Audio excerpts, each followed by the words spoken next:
August 26, 2025, Baabda, Lebanon. Inside the marble halls of the presidential palace, a meeting unfolds that could reshape the country's fragile future. Cameras capture the moment as a senior American delegation arrives. Envoys Thomas Barrack and Ortagus, joined by US Senators Lindsey and Shaheen. Their footsteps echo across the palace floor, signaling that Washington is once again at the center of Lebanon's fate.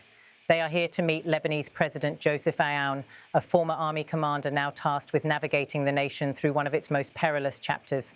This is not a ceremonial visit. It is a mission with weight, coming just as Lebanon awaits Israel's official response to a US proposal. The plan sets out a timetable and mechanism for dismantling Hezbollah's arsenal, while demanding that Israel withdraw from areas it seized during the recent conflict. As the delegation takes their seats opposite President Aoun, the atmosphere is measured but tense. The Americans stress that this is a pivotal moment. Lebanon must choose a path that balances sovereignty with survival.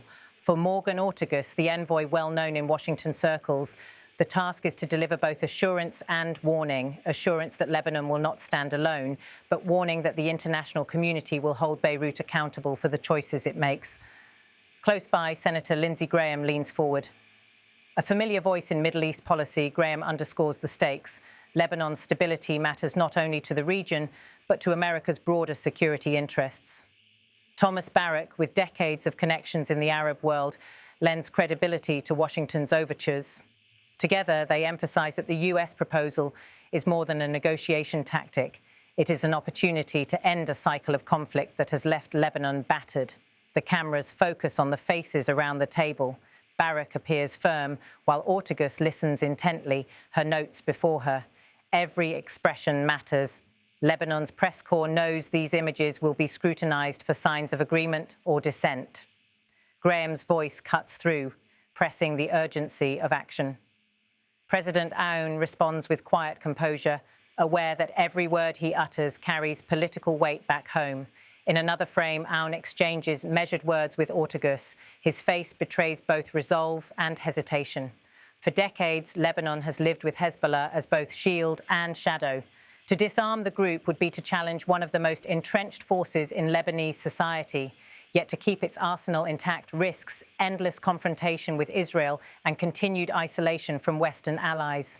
The wide shot returns, showing the delegation gathered in the palace chamber. The moment is carefully choreographed, but behind the formalities lies a question with no easy answer. Can Lebanon find peace without igniting civil strife? Beyond these walls, the stakes are visible everywhere. Beirut's streets are restless. Citizens demand electricity, jobs, and relief from a collapsing economy.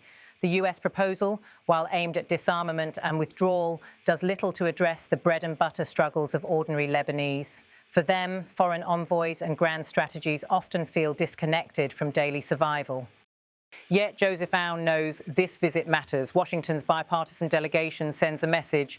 The United States is united on Lebanon. Lindsey, a Republican, and Shaheen, a Democrat, rarely share the same stage back home.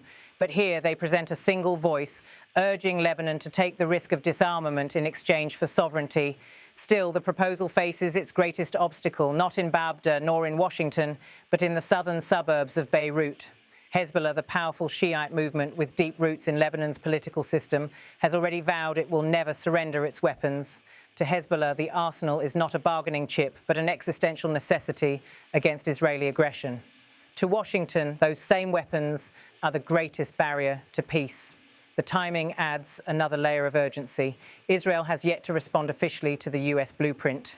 In Jerusalem, debate rages over whether to trust Lebanon's ability to contain Hezbollah if a withdrawal is granted. For Israeli leaders, the memory of rocket fire and border clashes lingers fresh. For Lebanese leaders, the memory of occupation still stings. The Baabda meeting, then, becomes a stage for both reassurance and subtle pressure. Washington wants Lebanon to commit to a future without Hezbollah's weapons. Beirut wants Washington to guarantee that Israel will honor its word. Between these demands lies a gulf that has swallowed decades of peace talks. As the meeting stretches on, President Aoun sits firm. His role is delicate. He must project independence while accepting foreign mediation. Aoun, once a military man, knows the weight of weapons in Lebanese politics. He also knows that Hezbollah's reach extends into parliament, cabinet, and even the army itself. To move against the group risks tearing Lebanon's fragile state apart. Outside the palace gates, the Lebanese public watches cautiously. Some see the US visit as a chance to free Lebanon from endless proxy wars. Others view it as yet another example of foreign powers dictating terms to a struggling nation. For Hezbollah supporters, the delegation's arrival is an open challenge, one that must be resisted. The stakes ripple beyond Lebanon's borders. Washington fears that another round of conflict could pull the entire region into chaos from Syria to the Gulf. For Europe, a destabilized Lebanon means more refugees and less energy security. For Israel, failure to curb Hezbollah means a return to the battlefield. And for Lebanon itself, failure means more loss, more ruin, more despair. Tonight, the images from Baabda speak louder than the words released to the press. The handshakes, the lean-ins, the quiet notes scribbled in folders, they are signals, fragments of a negotiation that is only beginning.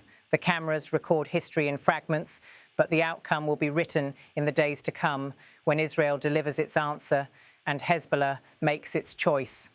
In the end, this meeting is not just about weapons or borders. It is about Lebanon's survival as a state capable of making its own decisions.